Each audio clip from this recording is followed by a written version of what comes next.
Matoky aza kivkiv na manome tsiny lay mpanao anao. Misaorazy fa fitiavany anao zany. Izy efa nanaiky ny amonjy anao, natojo fahoriana na rambo tatao. Aza kivy matoky Fiziany e tsy andao anao.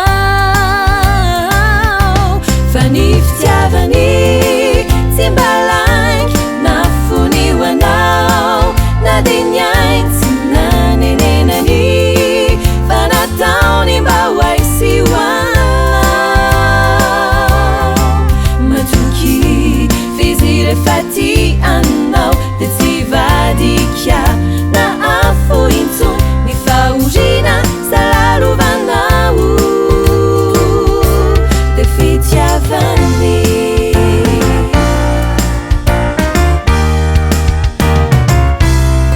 Naroviny anao matsiaro irery, ny tomponao antsoina Fiziany mehery ampitraky indray. Ny endrikao zay matsiaro very, izy efa nanaiky ho ateraky indray. Tsy tranompo tsony fa lay fonaon'izay hodondony indray. Ka raiso izy fa avitra anao. Fa ny fitiavany tsy mba laiky na fonio anao, na dia ny ainy tsy nanenenany, fa nataony mba ho aisy ho anao.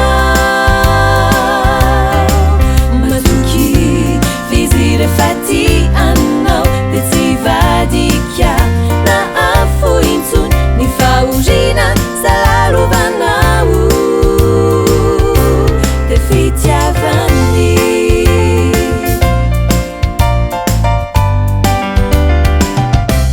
Fa ny fitiavany tsy mba